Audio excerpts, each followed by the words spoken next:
Good evening everybody. मैं संतोष कुमार, मैं class 10 का मैथ्स चैप्टर 4 पढ़ाने जा रहा हूँ।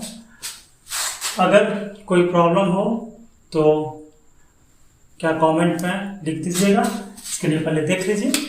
ठीक, तो चैप्टर का नाम है pair of linear equation, pair of linear equation in two variables.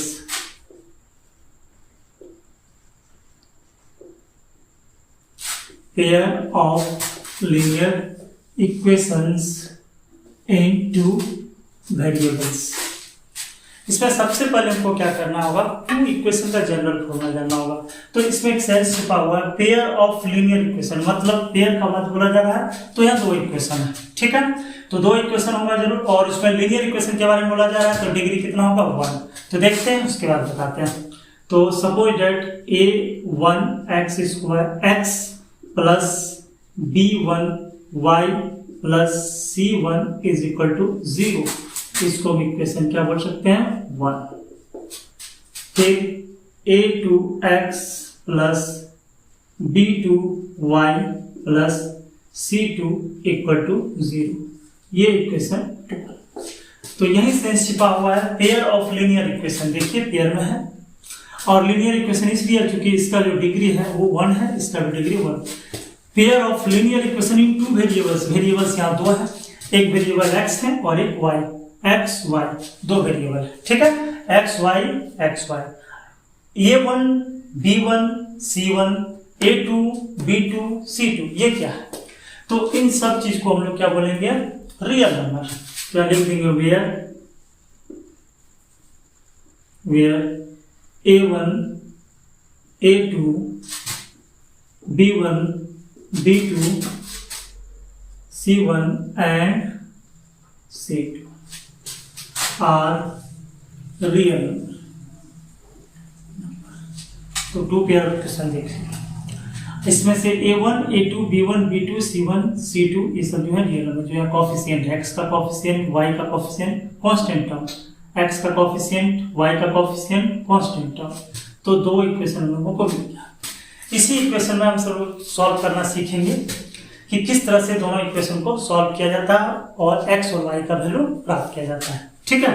तो सबसे पहले एक एग्जांपल लेते हैं। ये तो जनरल इक्वेशन हो गया। तो pair of linear equation in two variable जो हो गया, इस जनरल फार्मूला हो गया। तो हम इसको क्या बोल सकते हैं, general formula, GENERAL general formula. General formula किसका, पेयर ऑफ लीनियर इक्वेशन। एक एग्जांपल लेते हैं। सपोज दैट हमारे पास है 4x plus 2y plus 3 equal to 0। दूसरा है 3x plus 5y 3x plus 5y plus 6 equal to 0, where हम कह सकते हैं a1 equal to 4, b1 equal to 2, c1 equal to 3, a2 equal to 3, b2 equal to 5, ये 5 है, c2 equal to 6, ये condition है। तो ये एग्जांपल था पेयर ऑफ लीनियर इक्वेशन का, ये। अब बात उठता है कि ये जो पेयर ऑफ लीनियर इक्वेशन है, इससे हमको प्राप्त क्या करना है, इससे हमको x और y का वैल्यू प्राप्त करना है। तो इसके लिए ढेर सारे वेज हैं, उस वेज को हम बताएंगे। इसके पहले कुछ कंडीशन बताएंगे कि कब कब इसका वैल्यू प्राप्त किया जा सकता है और कब कब वैल्यू प्राप्त नहीं किया जा सकता है।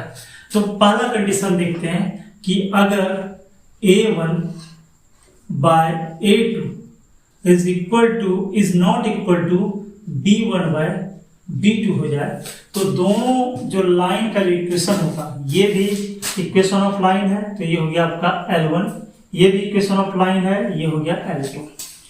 तो इसको हम बोलेंगे लाइन 1, इसको लाइन 2।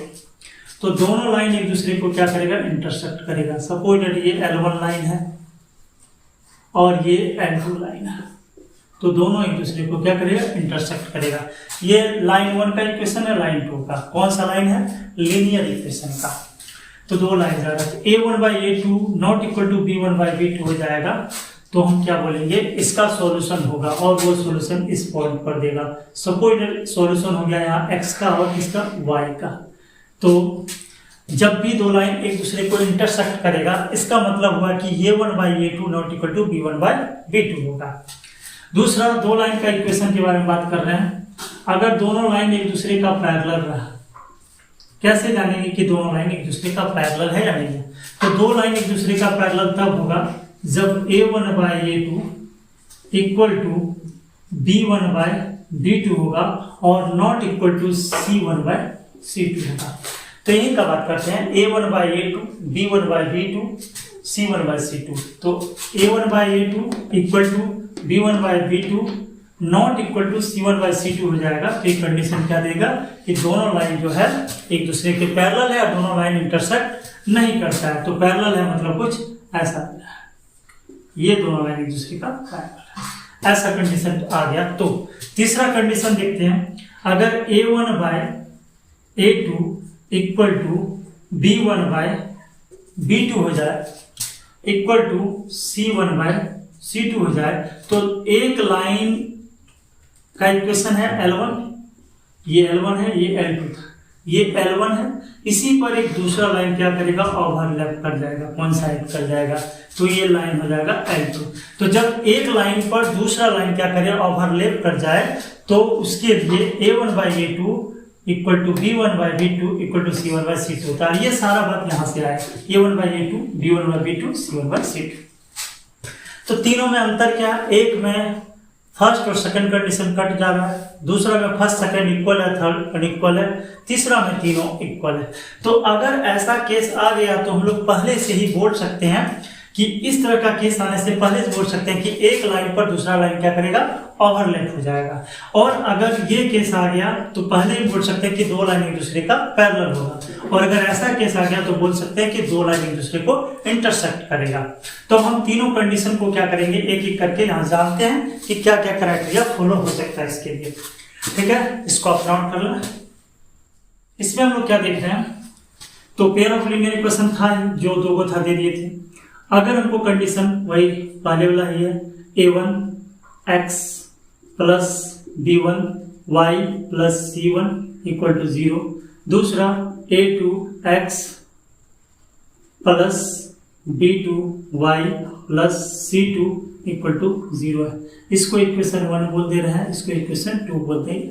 याद रहे ये इक्वेशन जो है लाइन का है। किसका इक्वेशन है, लाइन का, लाइन का इक्वेशन है। तो इसके लिए हम लोग क्या करेंगे, अब देखते हैं कि क्या क्या कंडीशन है। पहला, अगर आपको a1/a2 मिल गया, a1/a2 not equal to b1/b2 मिल गया, अभी तुरंत इसके बारे में हम जिक्र किए, a1/a2 not equal to b1/b2 मिल गया, तो इस तरह के कंडीशन को हम लोग बोलते हैं यूनिक सॉल्यूशन।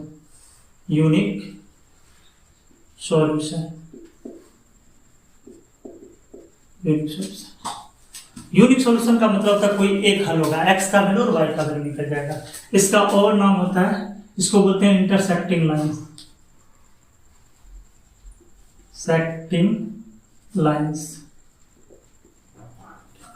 इसको और एक नाम से जानते हैं, बोलेंगे कोइंसिडेंस। कोइंसिडेंस, कोइंसिडेंस और कोइंसिडेंट यूनिक सॉल्यूशन हो गया, इंटरसेक्टिंग लाइन हो गया और कोइंसिडेंस हो गया। अगर condition a1/a2 equal to b1/b2 not equal to c1/c2 का आ जाए, a1/a2 equal to b1/b2 not equal to c1/c2 का आ जाए, तो इसका मतलब होता है कि क्या होगा, इसमें से नो सॉल्यूशन आएगा। और इसको हम लोग बोलते हैं नो सॉल्यूशन एक कंडीशन, दूसरा inconsistent. Inconsistent, inconsistent no solution, inconsistent बोलते हैं। और इसमें जो कंडीशन लिखे थे unique solution, intersecting line, coincident, इसको हम और एक कंडीशन में बोल सकते हैं कंसिस्टेंट। तो तीन क्या वो कितना कंडीशन आया, unique solution 1, intersecting line 2, coincident 3 और कंसिस्टेंट 4। तो 4 इसमें कंडीशन आ जाएगा अगर ऐसा हुआ तो चारों क्या करेगा, इसको सेटिस्फाई करेगा। और इस तरह के कंडीशन में नो सॉल्यूशन, इनकंसिस्टेंट और कोइंसिडेंस जो देख रहे हैं इसको बोलेंगे नो कोइंसिडेंट या इनकॉन्सिडेंट। ठीक है, अब आगे हम बढ़ते हैं नेक्स्ट कंडीशन पर। नेक्स्ट कंडीशन में मिला A1/A2 equal to B1/B2 equal to C1/C2। तो इस तरह के कंडीशन में मैनी सॉल्यूशन लिखाएगा। क्या लिखाएगा, मैनी सॉल्यूशन। इसको हम लोग बोलेंगे मैनी सॉल्यूशन। कंडीशन 1 हुआ। दूसरा इसमें क्या होगा, एक लाइन दूसरे पर ओवरलैप करेगा, ढेर सारी कंडीशन पर, ढेर सारे पॉइंट पर इंटरसेक्ट करेगा, तो इसको बोलेंगे क्या, कंसिस्टेंट। इसको और एक नाम से बोल सकते हैं कोइंसिडेंट।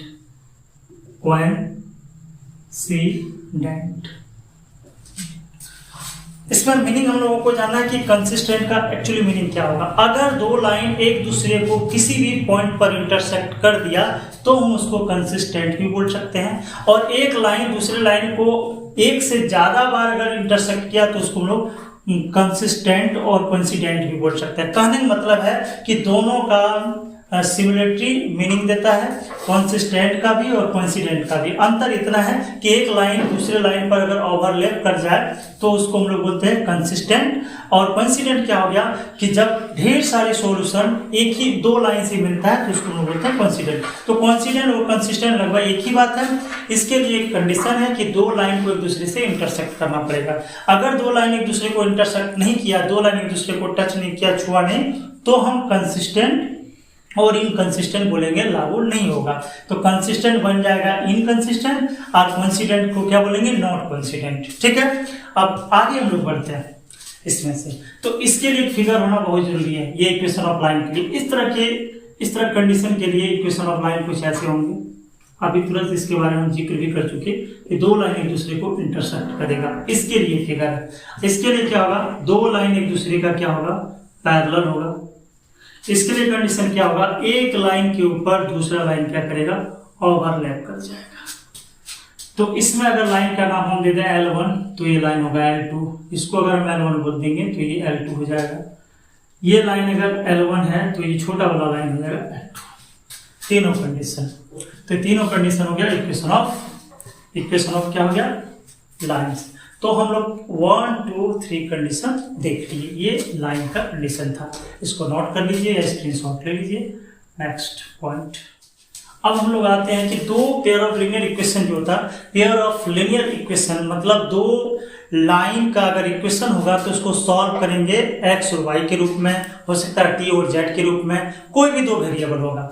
तो दो वेरिएबल का कोई दो इक्वेशन होगा। ठीक है, अब यहां हम लोग क्या करेंगे, लिखेंगे अलजेब्रिक मेथड। अलजेब्रिक मेथड, ये जो अलजेब्रिक मेथड हम लिख रहे हैं ये सॉल्व करने का मेथड है कि कोई भी पेयर ऑफ लीनियर इक्वेशन को जो सॉल्व करेंगे किस मेथड से करेंगे, तो वो अलजेब्रिक मेथड से होता है। और अलजेब्रिक मेथड 3 भागों में बटा हुआ है, 3 भागों में।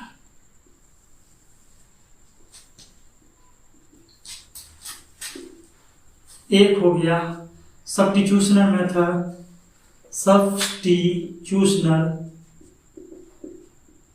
मेथड। दूसरा हो गया इलिमिनेशन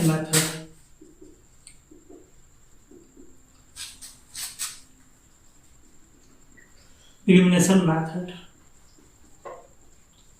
और तीसरा हो गया क्रॉस मल्टीप्लिकेशन मेथड,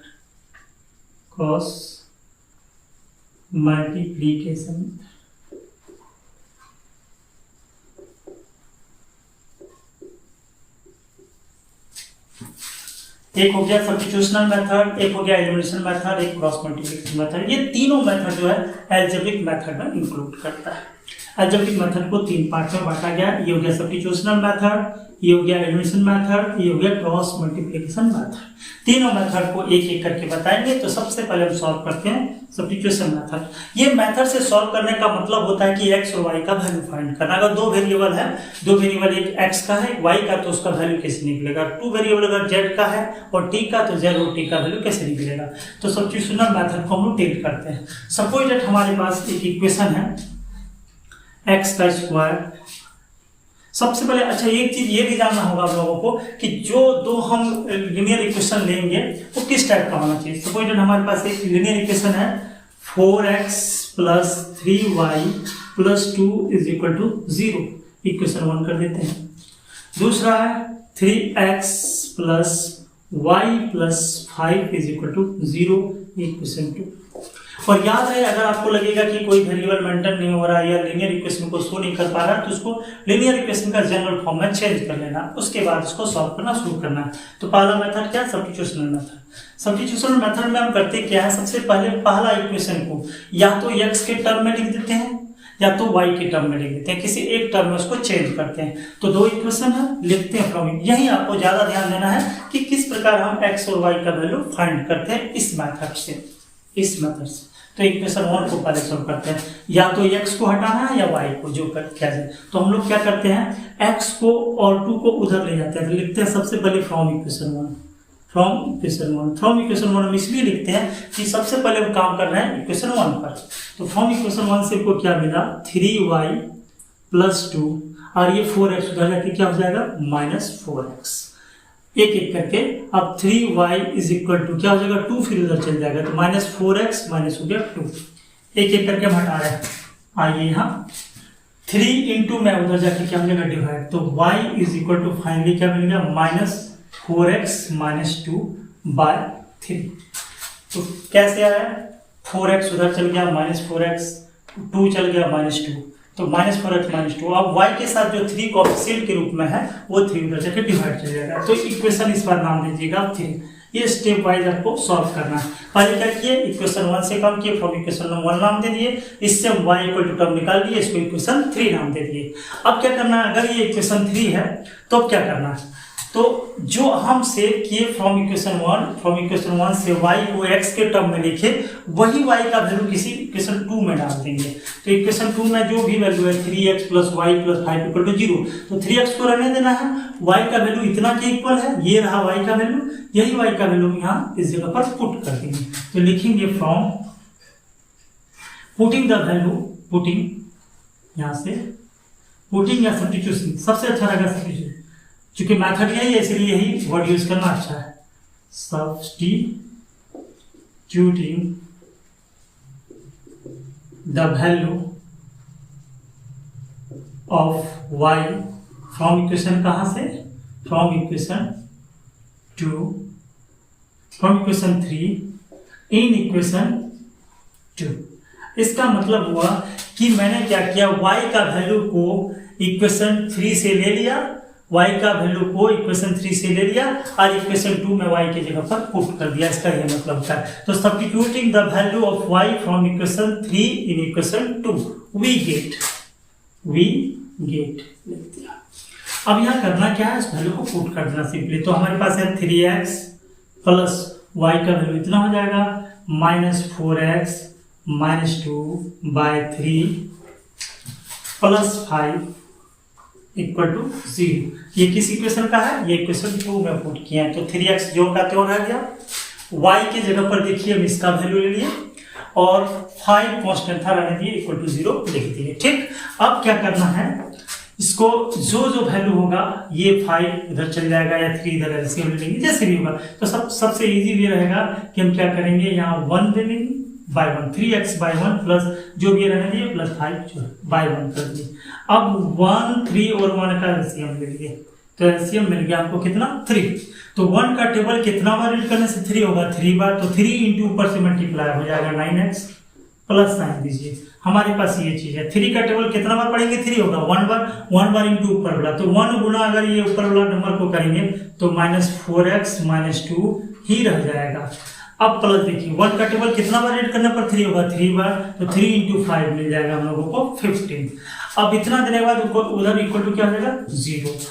अब ये 3 जो देख रहे हैं डिवाइड में, उधर जाके हो जाएगा 0। पहले इधर ऊपर का कैलकुलेशन कर लेते हैं। 9x प्लस माइनस क्या हो जाएगा, -4x प्लस माइनस क्या हो जाएगा, -2 प्लस है 15, और ये 3 उधर जाके बन जाएगा 0। कैसे, ये 3 जब 0 से मल्टीप्लाई हो जाएगा तो बन जाएगा 0। कैसे, क्रॉस मल्टीप्लाई करते हैं। अगर हम 0/1 कर देंगे तो ये 0 3 से और 1 इससे, तो आएगा यही रिजल्ट, इसलिए 1 गया या ना गया एक ही बात। अब आगे क्या करते हैं, नेक्स्ट स्टेप, 9x में 4x गया, कितना बचा, 5x। 15 पॉजिटिव में है, 2 नेगेटिव में है, तो 15 में अगर 2 चल गया तो कितना बचेगा, 13 = 0। अब क्या करना है, 5x + 13 = 0 मिल गया, तो 5x = हो जाएगा -13। उसी तरह से हम आगे सॉल्व करेंगे तो x = हो जाएगा -13/5।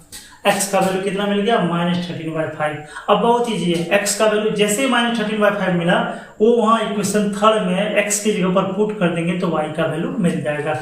इसको स्क्रीनशॉट लीजिए, नोट कीजिए। हमारे पास वैल्यू क्या था, x का वैल्यू था -3/5, x का वैल्यू था -13/5। ये -13/5 को हम पुट करने जा रहे हैं, इन इक्वेशन था, तो लिखेंगे